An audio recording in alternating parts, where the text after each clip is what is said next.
Okay, hello. Welcome to the second episode of Citizens Gambit. I'm here once again with Otis, the co-host. My name is Suhaib Qasim.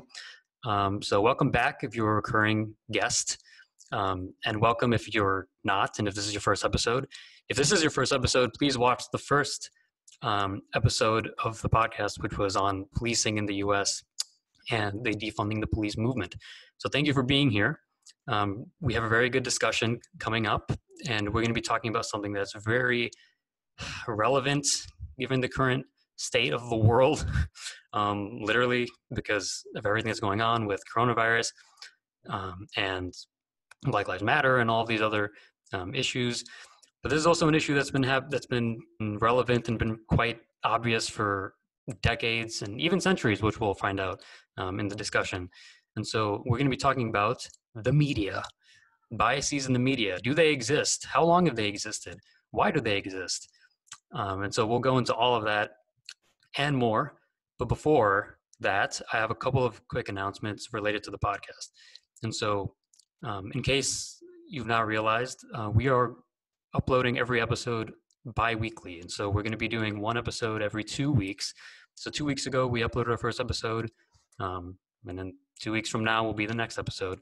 And so that's just something to clear up in case, you guys didn't know. And we didn't really make it clear beforehand, I don't think. So the second thing I wanted to clear up is we have a blog, and you can find it just at citizensgambit.org. So that's a really simple URL, citizensgambit.org. Yes, we got that URL. It was not taken. Citizensgambit.org. Once again, citizensgambit.org. Description box. Yeah, it should be in the description box. And so you can check out the blog. So we'll be posting something on the blog every episode. And so the blog is really just a way for the two of us to fill in some gaps related to what we were talking about. So Otis has actually already uploaded the first blog post. So that's up there, and it's related to policing because that's what we talked about last time. And so that was Otis who wrote that post. And so I'll be writing stuff as well. And so for those of you who are interested, you can comment on the posts. And so that's sort of our way of allowing you guys to be relevant to the conversation and to take part in it. Because I know a lot of you guys are really interested, otherwise why would you sit through this discussion? And so if you were wondering how you could be a part of the discussion, the blog is our way of giving that to you. So once again, citizensgambit.org, that is the URL. And now we'll talk about the media.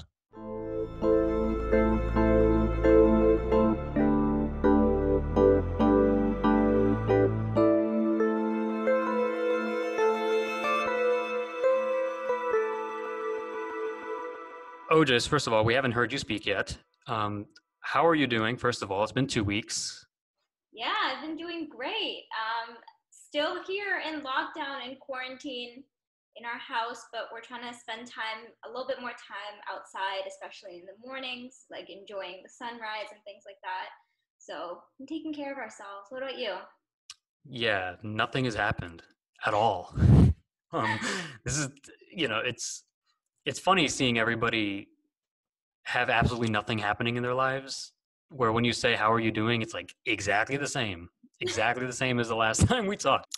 But also related to coronavirus and the lockdown, it's really interesting how people have been responding to these recent calls to reopen the states, because it's interesting. Like, what we are obviously social creatures, and we need to be interacting with people. We need to go out, and that's why you said you're going outside. But at the same time, we're heading into a second. We're dating this program by talking about this, but I mean, it's fine.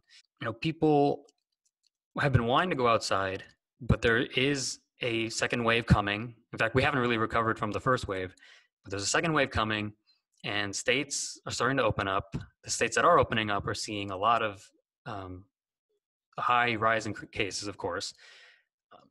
And the reason I bring this up is because what we're going to be talking about is something that we're even seeing with coronavirus. Just what are your thoughts on the media right now? What are your thoughts on the mainstream media? Do you think they're accurate? I mean, give us some rundown. Um, the media is it's an interesting place mainly because it's so diverse, right? So media basically can be anything from like social media to cable media to alternative media. For me, the reason why I was so interested and why I really wanted to cover this episode and to do this episode in the first place was because as a progressive, and yes, I'm making my political views known here, and you know, hopefully I'll grow and that'll change over time or not, in which case that's also fine. But for now, being a progressive, there aren't a ton of progressive news outlets that are cable news. So I didn't see Fox or CNN or MSNBC talking about the issues that I want to hear, right? Economic issues, cultural issues, social issues that really talk about the left of the Democratic Party. Um, so a lot of the news that I get is on either social media or alternative media. So that does include things like YouTube. And so I realized that I was trying to have to rationalize to myself why I trusted a YouTube video of, you know, a podcaster, people like us just sitting around and like chewing fat more than I trusted someone like Anderson Cooper or, well, when he was on air, Bill O'Reilly, something like that. You know, social media kind of in our news cycle isn't anything new, right? At least not for us and for our generation. Like we have like WhatsApp posts from our parents. We're constantly sharing stuff on Instagram and on Facebook. I mean, my Twitter is basically chock full of just politicians and Washington bureaucrats weighing in on you know what's going on in their life and those 40 characters. And so I think that media has kind of always had this role of just being a place for us to kind of dump out our feelings. Or I'm thinking back to things like FDR's fireside chats, the numerous televised State of the Unions, AOC and Bernie's live streams that we see now. But now the kind of problem is that like anyone can live stream or tweet or anything because there's no censor, right? Other than some basic infringements like hate speech and things like that. But basically people are at liberty to say whatever they want, which they do, you know. So yeah, I think it's a very interesting time that we live in when we're trying to have to dissect what kind of things we should trust and what kind of things we shouldn't trust. What do you think? Yeah, it's interesting that you bring up the AOC Bernie live streams because the first time that I'll answer your question.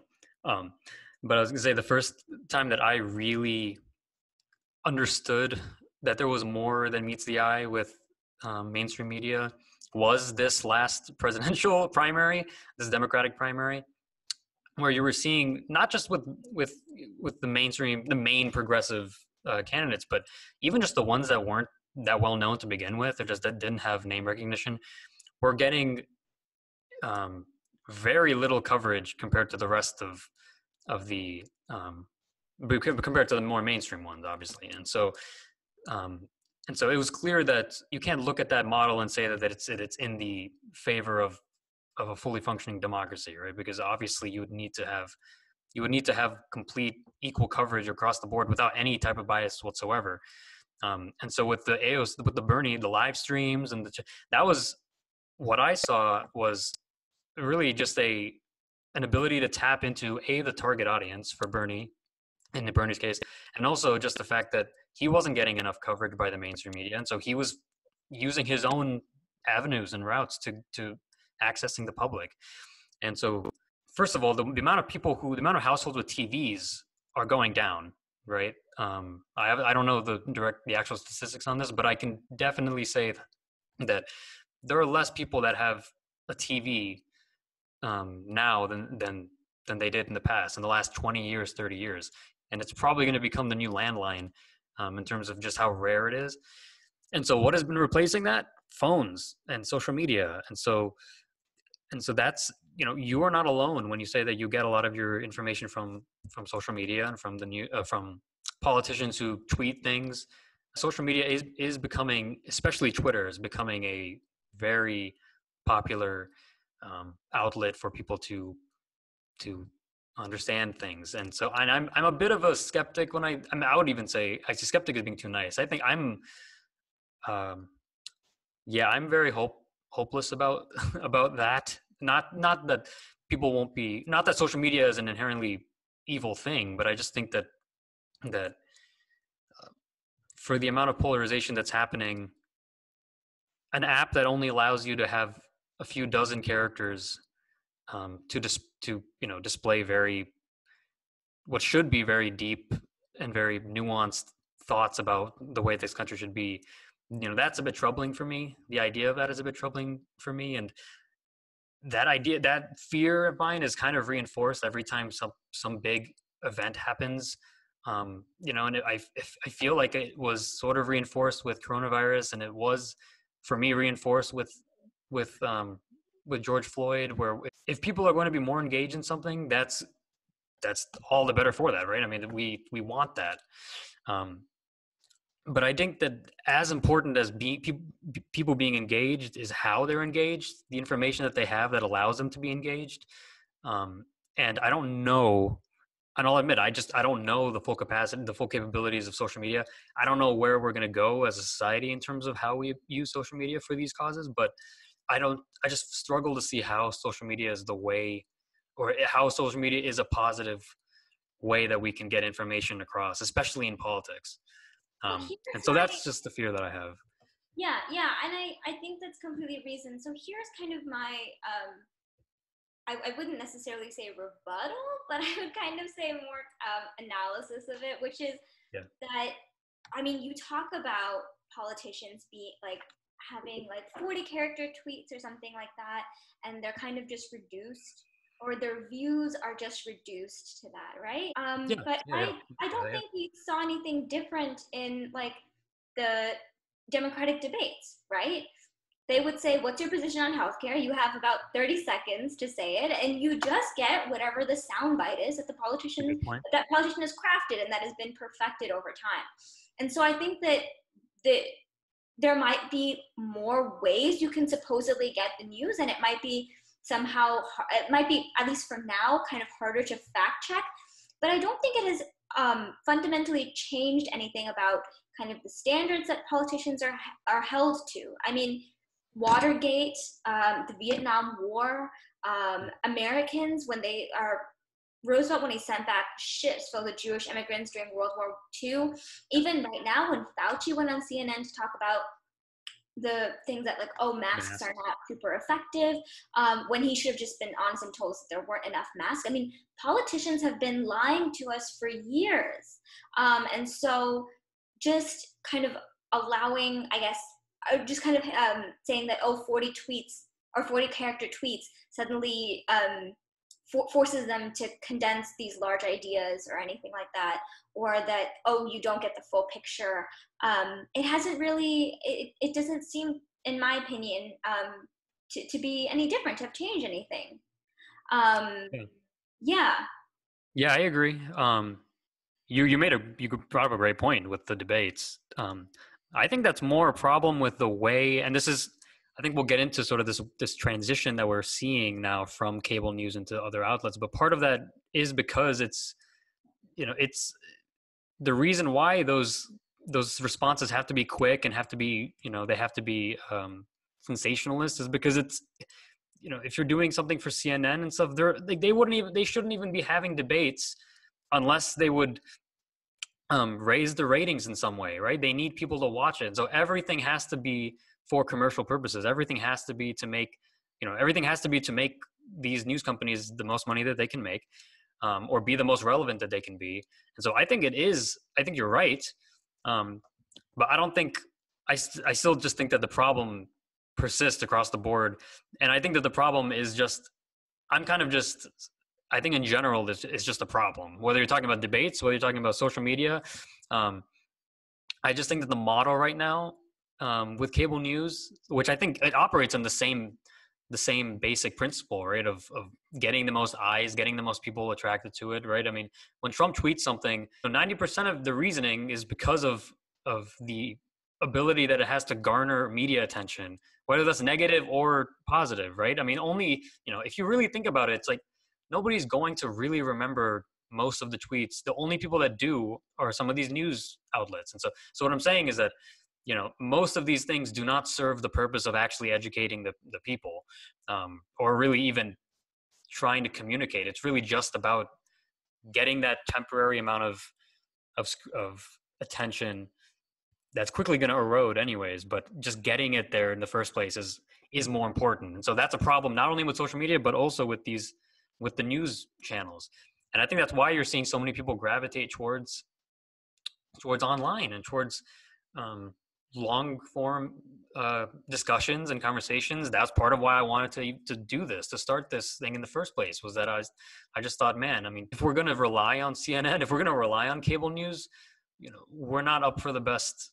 We shouldn't be looking forward to the best future in terms of how we're educated, because we realized that after the debates, how much do we really know about the politicians? Like, how much are they able to say? Because it's not the structure of the debates and the format doesn't allow that, and it's not supposed to, really. I think you just done something really interesting right now, which was that when you said how much do we really know about politicians, and I think that's 100% correct, because I think for a long time news has kind of disseminated through cable companies, right? When we didn't have things like social media, how did we get our news? It was through newspapers, where politicians and journalists would get late drinks at night, write down a few quotes that are carefully curated, and then attribute it to source close to the president or source close to the senator or something like that. And then that trickles down to us as consumers or citizens. But I think one of the very liberating things about social media is that that's not the case anymore, right? Journalists, Washington insiders, heck, even random people can just post stuff without anyone's approval. And I think that especially when citizens do it, that's when it becomes real news, right? There isn't this need for like a newspaper intermediary. It can just be whatever's happening in your neighborhood or in your community that you see, you can post it on social media and it'll get viewed by other people. And that is a way of spreading information. And I think that's very powerful. And a lot of the things like Black Lives Movement, a lot of Bernie organizing, it was built on this ability to just reach a large group of people in different states and countries. And it could only happen through social media. And so I think that in that way, like, even though that there's this big fear of like the future of news and of dissemination and of this education, I think that social media can be such a liberating tool and such a tool of great power for us if we harness it correctly. Yeah. I agree. Like, here's the thing. I know that you are an educated person who cares about politics and also cares about getting the right facts and getting the right information and getting the right sources, right? I mean, you were willing to discuss things like this. Not everybody is like this, though. And I just feel like, if we look at the amount of people that are using social media and that are using like Instagram to educate themselves on political problems, the majority of them are not, they're looking for the easiest route to finding that information, right? That's why they're on social media in the first place, right? Otherwise they'd read a book. But I think the problem that I have with it is exactly what you said, which is that anybody can say what they want. And now I'm not saying, and this is the big debate in my head, which is that, do we want to put the responsibility of information disseminating to the public in the hands of people like, in the hands of people who are essentially in that field, people who only people who have PhDs, only people who are educated on this topic, in a very sophisticated manner? Or do we want people like us, people who, who just have opinions about things, or people who can get people to be interested in things in a different way? I don't know. And that's something that I always think about, because it's like, I find there to be a problem when somebody can tweet something, some random dude, right, who's just in his underwear in his mom's basement, just with an opinion, with something to say. and he can tweet something and it shows up next to, like Steven Pinker, and and on Twitter, the optics don't give you any indication that one is more meaningful than the other, right? Because they are both the same. They come from different sources, but if it's on Twitter, people can use that pantless guy to as a citation for their political beliefs.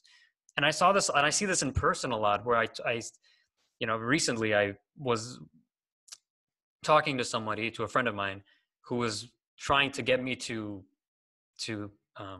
change my opinion on something. And I said, okay, yeah, I'll think about it, whatever. And then when our conversation was over, he sent me a bunch of links, basically just as things that I can see, to sort of have him to change my mind. And they were all links to Instagram, and not Instagram as in like politicians post on Instagram with statistics. No, it was just random people that posted memes or stuff. Or maybe that's not just memes, but data that might have been out of context and just put on a post, or just memes. And I just thought to myself, like, this was enough for this person to think this way. And he's sending it to me as if it's like a book, like as if it's like, oh, here's this information that you need to have about the world. And if it's on here, then that means that it's enough for me to send to you. I think I'm a little bit jaded because of that experience, but I'm fine with social media being there for smart people like you to say, okay, this is this. But if it's out there, we can't guarantee that everybody who's going to use it is going to use it for the right reasons, or is going to be educated in the right way. That's really just my issue. So obviously, you bring up the important point of one, people don't necessarily have to take ownership for their viewpoints, but also that their facts can be just completely incoherent and completely wrong. But I feel like I keep trying to justify, why do I think that Anderson Cooper suddenly has this kind of authority that I'm not necessarily like someone who lives in their mom's basement, which, by the way, could definitely be either one of us. Yeah. So that's something I want to also say too, is that, like, I'm really just saying that there are people who we would perceive as somebody, if we were to see them on TV, we would perceive them as and that could be wrong-headed too, but there are people who we would assume to say, okay, maybe I'm going to take this person's word over this person's word, because you have a better idea of where this person maybe had gotten their information from. Maybe this person had researched this for their entire professional life. And so obviously, it could be, I could be that person. Either of us could be that person. And I'm also appreciative of that. That's what I was saying. Like, this is this conflict where I appreciate that. I do not think that everybody who speaks on these issues should have a PhD, should have years and years of experience, right? Otherwise, people like us wouldn't be able to talk about it. And truthfully, we wouldn't be getting the most personable opinions about these things. And so, I do agree. But I think just in terms, the equivalence as it is on social media, that's really the fear that I have. And really just how people use that information, right? Because if the person living in their basement is incredibly intelligent and whatever, and had put something that is well intentioned, and that is something that's backed up, and something that you can say, oh, look, like this, I understand where you're getting this from, and it's not directly because somebody else did it, then fine. But that's sadly just not what I see. It's also been a while since I've been on social media, and so maybe things have changed, but I have a weird feeling it hasn't. So let's transition out of social media. We'll get back into it, but I think we should talk just strictly about TV and the traditional way that people have gotten their media for the past few decades. Because something that I did not know was that, we think that CNN and these channels have only recently become more biased, or we've sort of realized it more and more, maybe because of the democratic socialist movement, the progressive movement, and a lot of these other fringe candidates who are getting other platforms to speak about it. But CNN has always been known for being somewhat biased, as has Fox News, as has MSNBC. But a lot of it was because these these media companies have always been funded in part by the political parties, and that was actually how they got a lot of their funding, and it was how they were able to stay afloat. And so even if you go back when FDR won, the Chicago Tribune was really against that. And so there's always been this gravitation towards biased media. And you can argue, maybe that is just a part of the way it works, and maybe it's just because we have these more neutral, or not even neutral, but just more open-minded sources as of late, that we're becoming more aware of these issues. But that was something that I found really interesting. And there was this study by the Shorenstein Center, and it showed stats from 2007 to 2008 in the election, in the Obama presidential election, and it showed that CNN tended to cast a negative light on Republicans by a margin of 3-1. And so 41%, it says, of stories were clearly negative that had to do with Republicans in general, and just 14% of them were positive, and then 46% of them were neutral. And so McCain by far had the most negative coverage. So the amount of coverage that McCain got, 63% of it was negative. And then in 2012, Romney had a little bit better coverage, but overall it was still overwhelmingly negative. But that was something that I'd always wondered, was that it's like, is the solution that we just go back to the Cronkite days of just straight objective media? But the truth of the matter is, it never really was. It never really was objective in the first place. And I think that that's such a crucial point, which is why I had trouble justifying why somehow I grew up with this idea that Anderson Cooper was somehow more trustworthy than someone like the two of us, who are kind of pretty well educated. We do our research, but we definitely don't have like a full research team to support us. And the issue is that a lot of these news companies are run by people in power who control the type of news that you see. So I think in one of Bernie's books, he put it really, really beautifully, which was, it's not just, and I'm kind of paraphrasing here, but it's not just about the media or the news that you're shown. It's also about the news that you're not shown, right? So when CNN decides to tell you, or when Fox, or when any cable news for that matter decides to tell you who won the Super Bowl, they're not telling you how many families are going hungry tonight. They're not telling you how much of California has not been revitalized after the forest fires, right? They're not telling you how many people have died right now from like the opioid epidemic. I think that's something that's really crucially missed out on. I mean, Bernie also has a really beautiful op-ed that we'll link to, of course. But basically, he has said that in the last 15 years, around 1,400 communities have lost their newspapers, like their local newspapers. Mm-hmm. Yep. Newsrooms total have lost around 28,000 employees since 2008.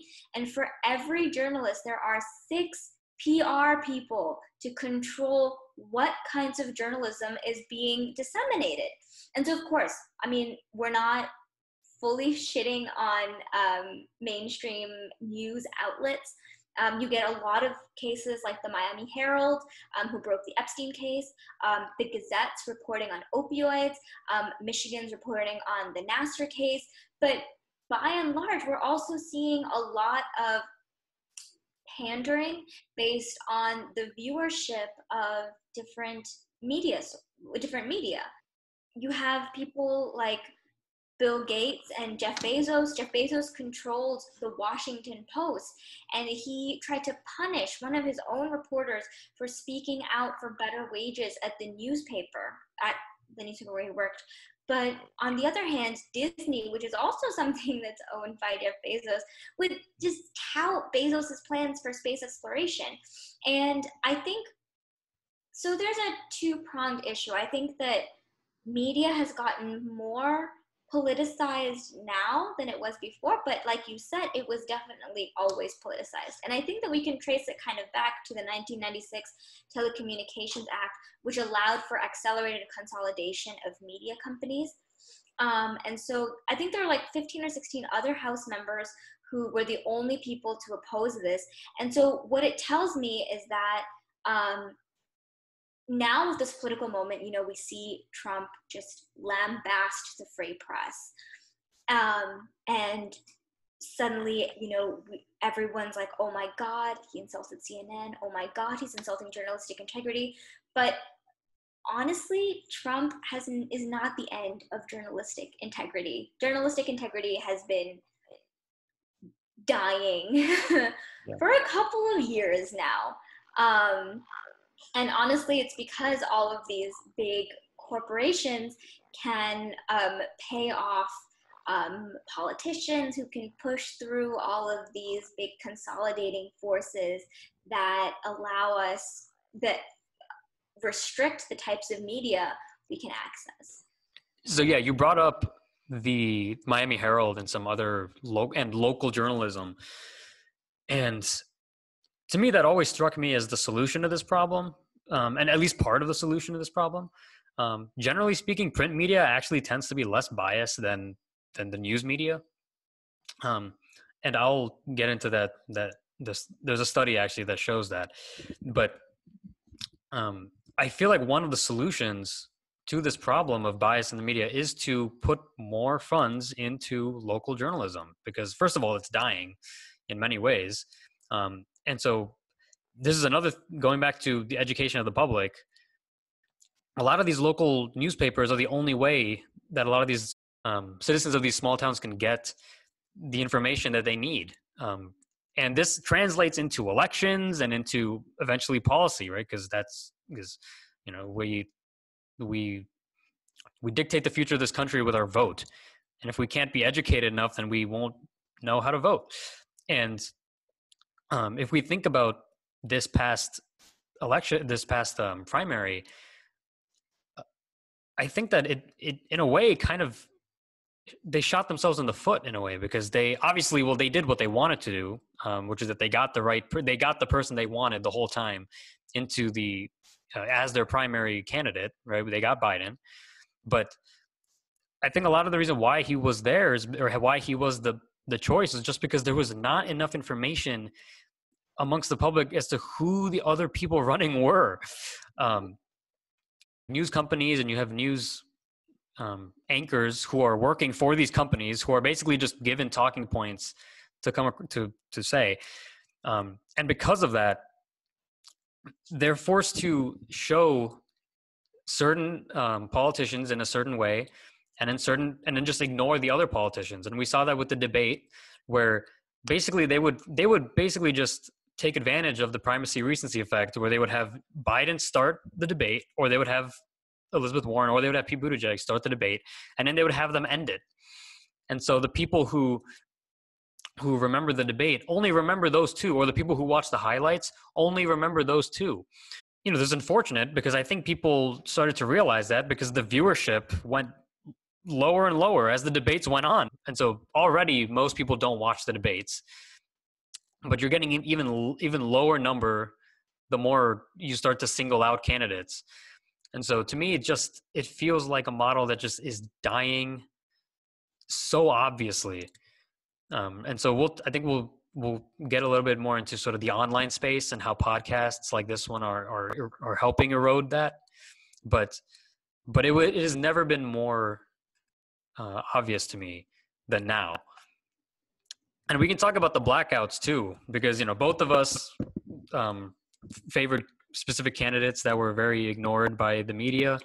You know, you with Bernie, and, you know, I was incredibly passionate about Andrew Yang as well. And no matter what you think about any of those candidates, you can go down the list and get into the multiple of tens of instances where they're just either completely ignored or they're completely smeared without any edit, without any sense of repercussion, or any sense of adhering to journalistic integrity.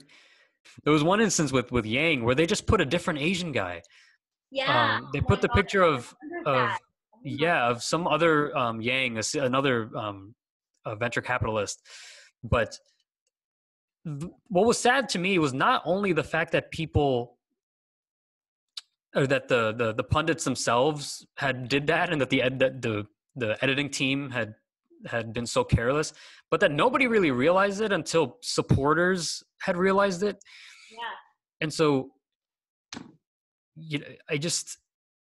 it's stories like that scare me when it comes to these things, where it's like, no matter what you think about these people should be held accountable, and like this stuff shouldn't have to go viral for these behaviors to change.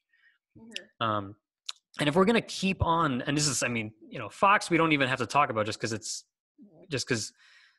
with Republicans, they're not as factioned and they're not as stratified as Democrats are. At least with Democrats, we can say they're clearly against certain factions of the Democratic Party, within the Democratic Party. But if they're going to keep on doing this, there are going to be less and less people they're going to be behind, because there are more and more fringe candidates coming out and coming up. And so it just seems like I just keep hammering this point of like, it doesn't work, but it really doesn't seem to work. It really doesn't seem to work. I completely agree with you. For the Bernie team, we've had numerous smears without even an iota of, I mean, it's just downright just smearing. There isn't even like a chance to think or respond or any form of debate. I mean, I remember so clearly early on, I think back in August, there was one commentator, political pundit as they're called, who came on CNN, and she literally just said, "Bernie makes my skin crawl." Is that real journalism? No, it's not. I mean, if you say, I don't like Bernie's policies, or they don't benefit people of the moneyed class, or they don't, or something like that, yeah, I'll take you seriously. You're giving your own opinion. But Bernie makes my skin crawl is not a real political opinion. It isn't. And you brought in a lot of interesting points about kind of journalists not being able to kind of say what they want to say or write what they want to write, because, and I think you're drawing specifically from the same source that I'm going to reference, which is Crystal and Sagar's experience in mainstream media when they came on the Joe Rogan podcast. It's probably one of my favorite episodes that Joe Rogan has ever done. For those of you who don't know, both Suhaib and I are huge fans of Rising, which is a political show run by Hill TV. Crystal is like a Rachel Maddow-esque pundit. She used to work for MSNBC. Sagar used to do White House correspondence. He did Fox segments and things like that. And they, I guess, joined up and did a more economic populist take on political issues that we see today. And that's a lot of the news that I also consume. I think that we both consume. And Sagar says some really interesting stuff. He says basically, like, you can make an entire career in DC. He says, just spit out the talkers. They literally send you the talking points. You get an email. Here's the message of the day, word for word. And he says, why? So I think Joe Rogan asked him at one point, like, why do you do it? And he said, it's safe, right? If you do it, you hop from establishment campaign to establishment campaign. Campaign is over. You go to work at a think tank where all your former buddies from the campaign also work. You do the talking points. You'll always have the job. Even if voters reject your message, it doesn't matter. The money is still there. And he talks about kind of when you get on TV, right? How do you get on TV? You need to have credentials, right? Credentials are people that the public are supposed to trust. But how do you get those credentials? Who controls them? Well, if you're in an establishment campaign, it's people like Biden or, any establishment campaign, right? Klobuchar, Trump, whatever it is, it's people who are in power who, if you say the things they want to hear, they will prop you up and they'll put you on TV. And so the reason why we're not hearing that, we're not hearing other voices or other opinions in the first place is because we're only hearing the stuff that politicians have like curated, basically, and that they want us to hear, not what's actually going on. Yeah. Yeah, which is very ironic because a lot of these podcasts and these shows are more popular than CNN. I mean, there are more people who listen to, and you just mentioned Joe Rogan. There are more people that listen to episodes of Joe Rogan than probably tune in to, Ana Cabrera on CNN, right? I mean, they're clearly the numbers are working, and obviously there are different demographics, which is also worrisome because the demographic of people who watch CNN tend to be obviously older. But something that I found really, really interesting is that the RAND Corporation, so the RAND Corporation is this global policy nonprofit. And last year they did a study that showed that television news, and so they saw CNN specifically, but other news broadcasts, that these networks have become more subjective, have been more conversational, and they've become more emotional. Right. And so this was the study sort of explained this as a possible explanation for what they call truth decay in the media. And so how they measured this was that they took the language, they took the actual phrases that were used. They looked at a large number of the broadcasts from the last 30 years. And so they separated into two groups. They said the pre-2000 and the post-2000 era. And so in the pre-2000 era, they saw that there were a lot more emotional phrases that were being, in the post-2000 era, they saw that there were a lot more emotional phrases being used. And there were also a lot more person-to-person interviews and personal stories, as opposed to the pre-2000 era when there was just more objectivity. And so despite the fact that we said that generally things have not changed, especially after the Trump victory and after in the post-2000 era in general, there has been a slight change in the way that reporting has been carried out. And that's something that I find really weird because I've always been I've just questioned this sudden solely anti-Trump rhetoric that's coming out of CNN and coming out of really just the Democrats in general, because the Democrats, to me, I mean, they were originally the pro-working class, pro-middle class, open-minded party in a way. And I just feel like if we're given the fact that CNN has become this mouthpiece for the Democratic Party and what the Democratic establishment thinks right now, I just think it's really fascinating that they've changed their tune like this, in a way that I don't think they really did when Bush was president. And maybe it's also because there hasn't really been anything besides this well, actually, even with this coronavirus, we're pretty split. But there hasn't really been something like this where we can all agree on things. Because I think you mentioned before the different events in the past. The war in Afghanistan, the Iraq war, like foreign policy, those types of things. Those were the few instances where I think Democrats and Republicans kind of agreed on things, generally speaking. And so the news was a little bit more objective. I feel like even that is starting to erode too, because with coronavirus, this is something that is global, something that we're all going through. America has actually been doing, just numerically, they've been doing the worst dealing with it. I expected the bipartisanship to sort of reform in a way, at least in the media, in response to this, but it clearly hasn't at this point. You see this just in the last few weeks, where some states are opening up, as I mentioned in the beginning,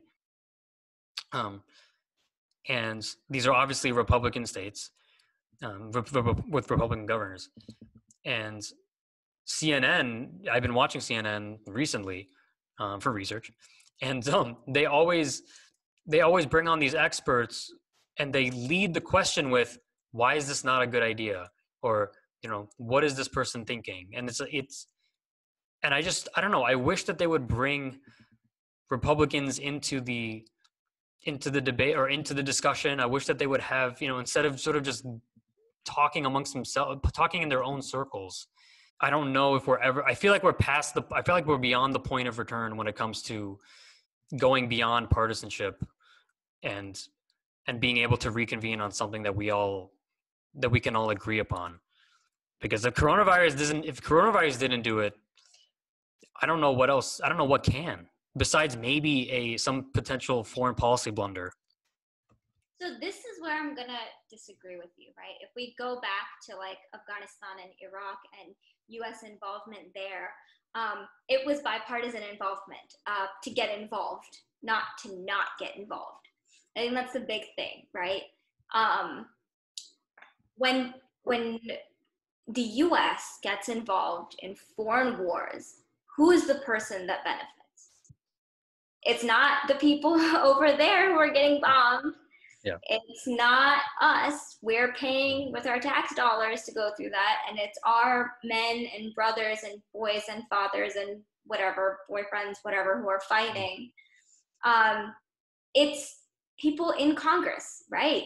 It's the president. It's all of these sitting powers, because they get more money and more power by keeping America at perpetual war, right? And so I don't want that kind of bipartisanship.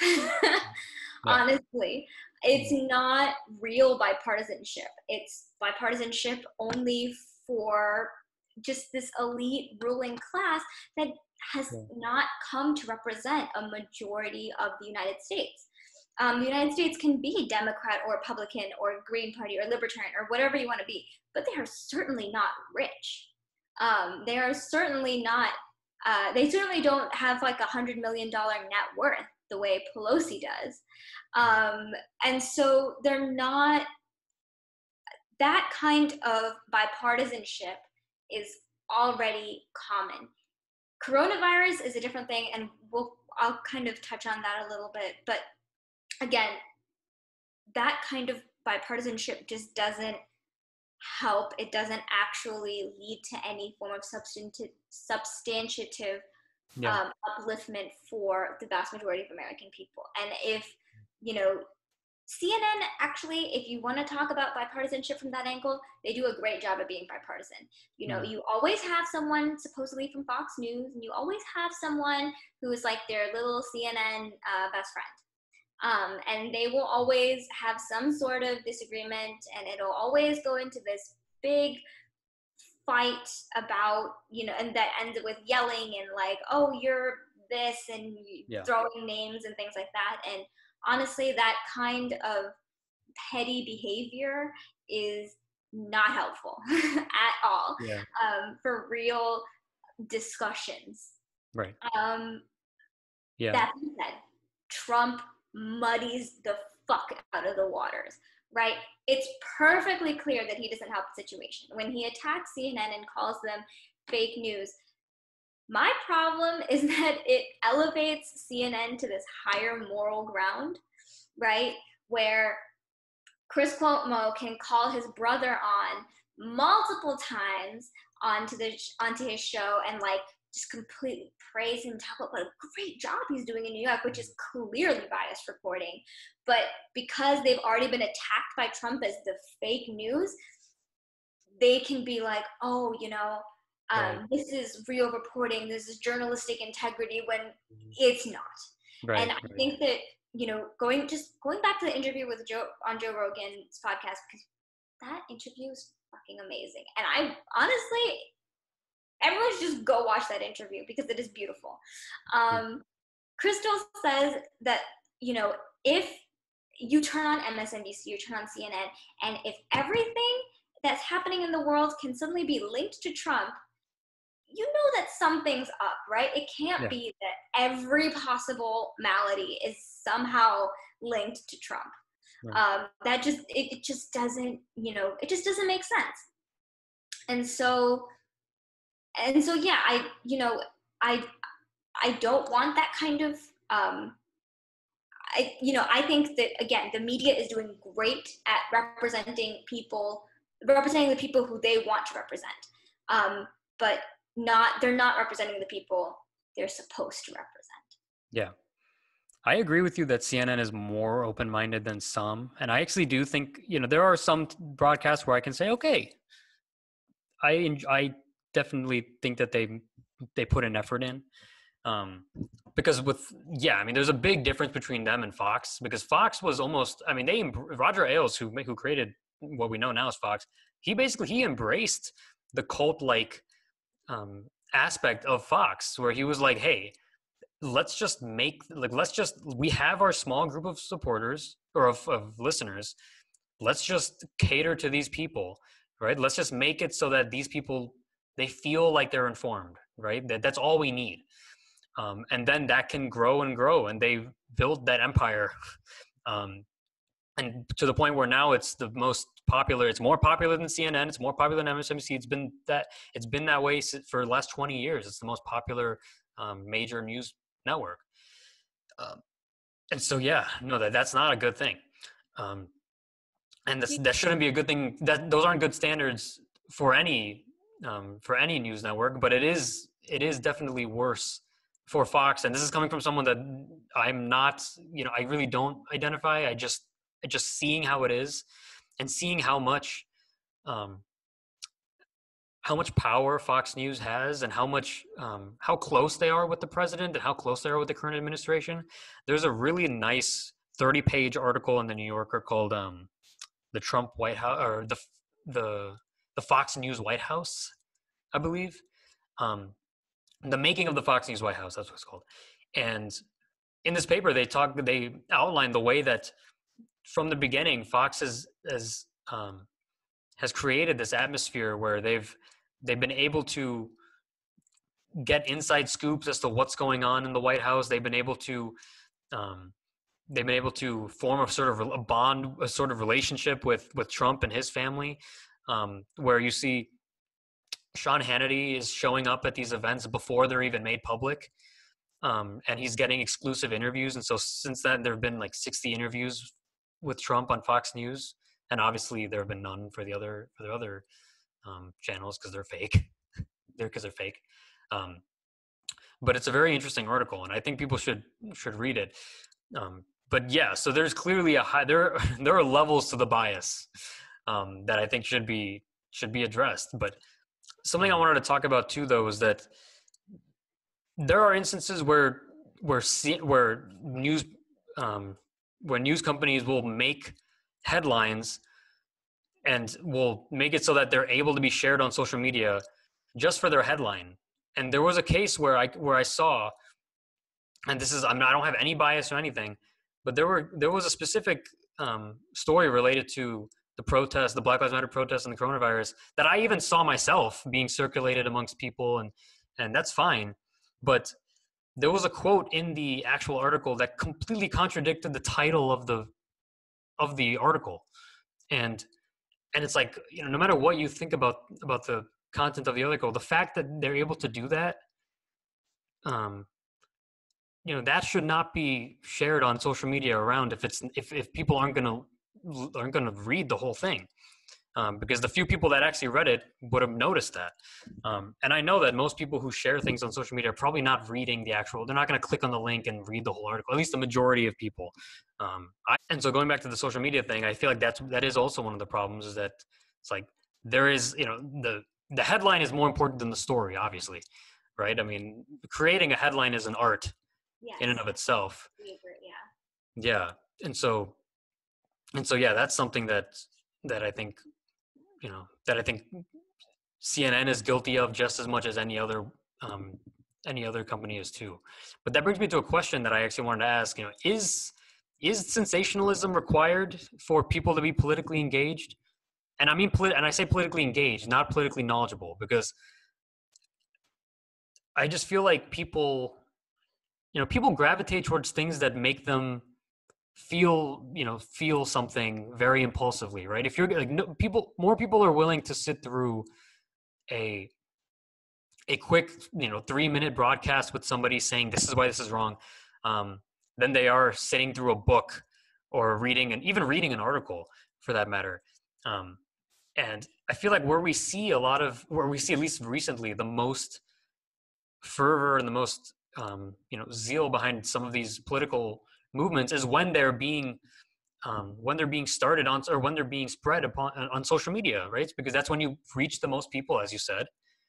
But then it's like, if we want to do that, then how do we make room for these podcasts like these, which are hours long, right? It's like,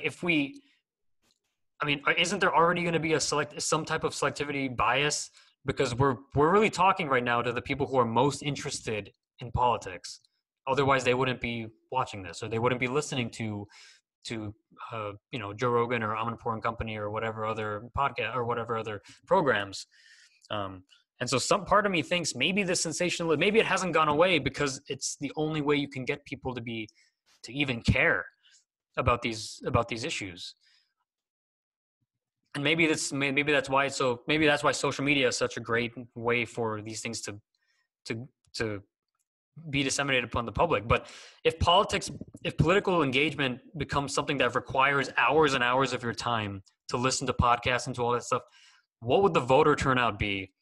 When politics is actually needed, when politics is needed in everybody's life for that one day. Because we all know that most people get their information from just like CNN broadcasts and stuff and I know this from my own parents and, a lot of people's parents who, they said, I was watching the news, or I was listening to something on the way to, to work or something for a small moment of time. I don't know. I feel like part of me thinks that this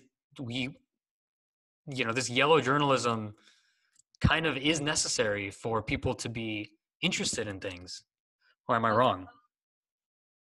Okay, so this can literally, the question you just posed can become 3 different conversations in one, and I literally don't mean that to exaggerate.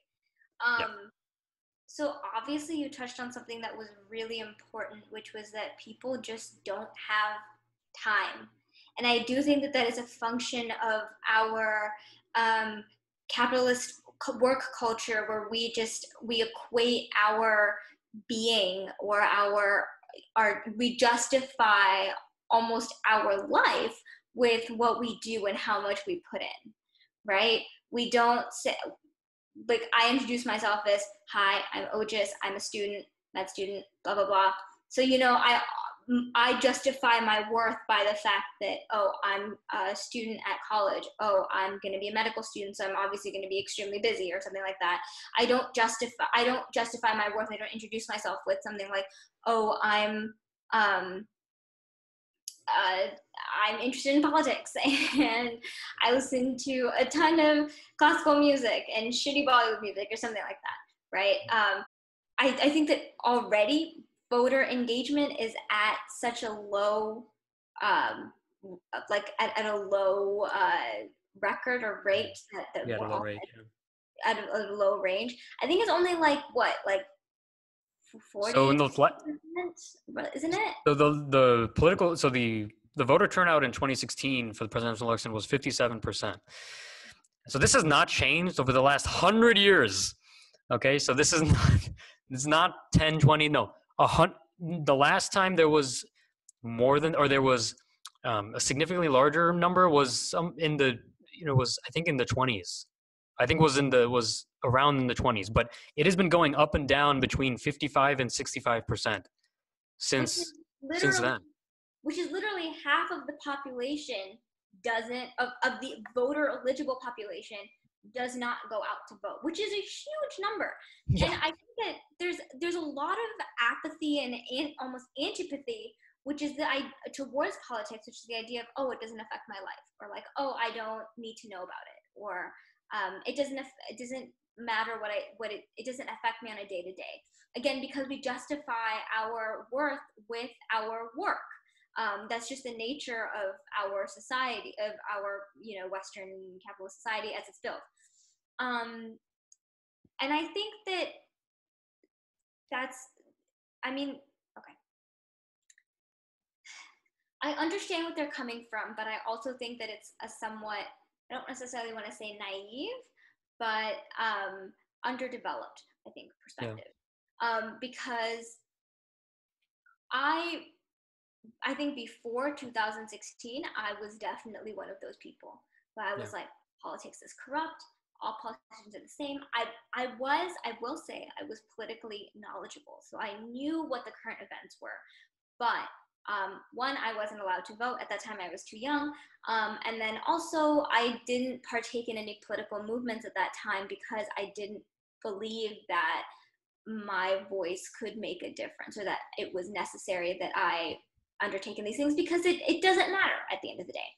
But the thing is that politics and policy, regardless of your socioeconomic status or your race or your gender, it affects you.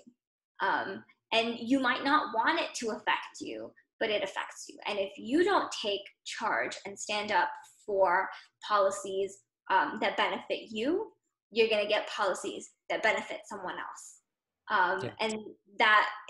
And so, to be politically engaged properly, you have to be politically educated.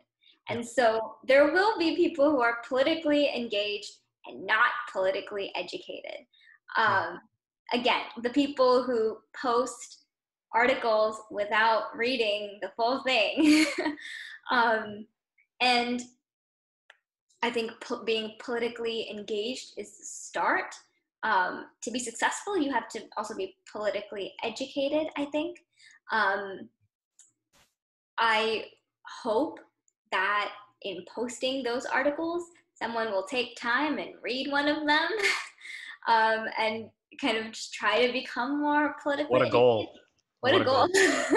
But again, this isn't something that this isn't something you can force. I think, one, it's not a fault of either media or politics. I will say that.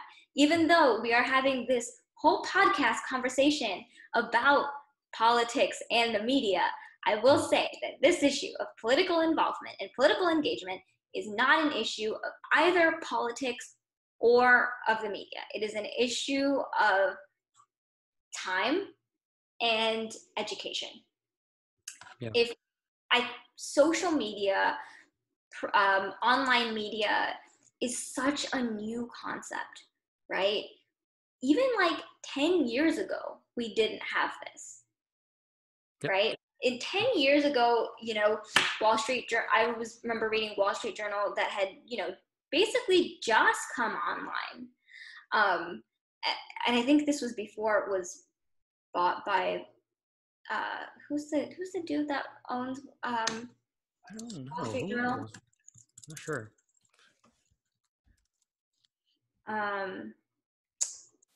Rupert Murdoch.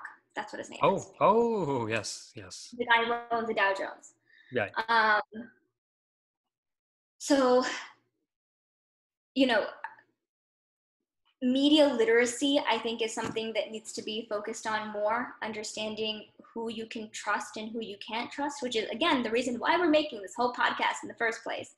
But, the point of a headline is to draw attention to the reader towards the article. And so headlines are supposed to be sensational. And I think that trying to tamp down on that sensationalism is not actually going to allow any reader to actually read the article. In fact, it just might turn them away from the article. And so I don't think that, changing the headline is actually going to do anything. I think people have to understand what resources they use and the pros and cons of each resource. And then they also have to take time and be given time to be politically involved. I mean, I don't know about you, but for me, I literally don't do anything else. Any free time I get when I'm not studying is dedicated to learning about politics and to learning about policy. Mm. Don't watch any movies. Don't watch any TV shows. It is literally just politics. And It's a sad life. it's honestly, it's dry as hell. There it is. I'm airing out my life on. Tell us about it. Tell us about it. It is dry as hell.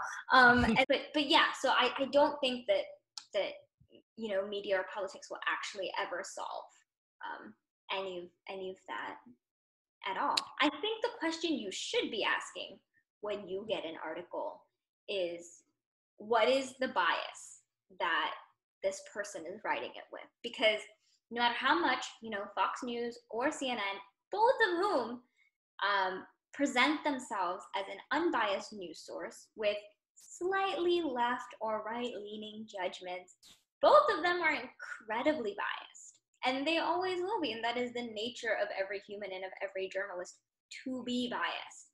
And so for us as consumers, and for me as a consumer, whenever I pick up or look through a CNN article, or whenever I look through Fox articles, or whenever I look through like a New Yorker or an Economist article, the first thing that comes to mind is who has written it and what is the perspective that they're writing this from. If I know that the author, it's like, oh, I've seen this author. This author is typically writes a lot of editorials for CNN, or this person is on this board or that board, or he's a professor here or there at this university. It gives me an idea about the types of biases that they probably hold, and also who might be paying them to write that article, or who they're writing the article for, right? If they're on like a board of some company, or they're a trustee in some company, I know they're not writing the article for me. They're writing it for their fellow trustees, or they're writing it for the director of that bank that they're on. And so that's kind of the perspective that you have to take it with. Well said. Very well said. Yeah, I was going to say the same thing. And no matter what solutions you could have from a federal level, which I know there are many, the main solution, and I know this is sort of a cliche, but it's true, where the main solution really, it comes down to how you are taking in the information that's given to you. And we don't want to underestimate we don't want to underestimate the people who listen to CNN, who listen to Fox, and who listen to MSNBC, because we're all reasonable people. Some of us, there are some extraneous cases, but for the most part, people want to be informed in the right ways. And if you have that intention, and if you're willing to go at great lengths to do that, and if you're willing to think things for other reasons besides the person on TV said so, then all the power to you. And also, we should never be in a place where we're scared to have certain political beliefs. We should never be in a place where where the fact that something might not be common is stopping us from vocalizing those opinions in the first place, right? That's not the place where we should go. And while it may seem attractive to say, well, if Anderson Cooper is saying something, then I'm in trouble for not saying that. As much as that might be your instinct, that is not the way that political engagement should work. And so I think that this, I know I'm always very hopeless about new things. I'm like an old man who's just like, this social media is just, but these new outlets on YouTube and on Spotify and whatever, and wherever you access podcasts and these long form conversations. But what's so great about these outlets is that they give a more conversational, a more human approach to these issues. And I think it makes it well known that, just because someone on TV says something doesn't mean it's right, and doesn't mean that you shouldn't be skeptical of it, right? And there's a difference between downright denying it and being skeptical of it, right? Because some people can say that we're being hypocrites in the sense that we're guilty of what we're saying Trump is guilty of, which is, saying that things are fake overtly. But that's not what we're saying. We're saying that these news companies, whether they function or not. The problem is that we're seeing a lot of this translate into realities on the ground when it comes to who we end up getting as our nominees slash as our as our candidates and as the eventual people who are going to act on behalf of the people, right? Or if it's just how many people turn up to those elections, right? So these things have consequences. The way that we understand politics has consequences, and that's why we have this whole discussion.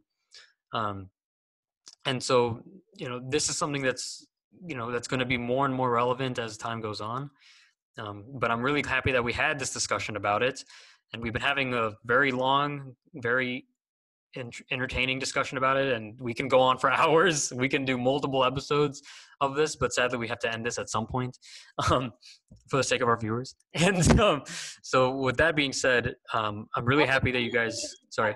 We also have like shit to do at the end of this. Yes, we also, yeah. Our lives are not just this. Just has to go back to doing more politics related activities, and as she told us before. And but yeah, so thank you so much for listening. Thank you so much for watching. Again, if you have not checked out the blog, it's at citizensgambit.org. That's where you can find the blog, and you can read Ojas's first post that we talk about the last episode's topic, which was defunding the police.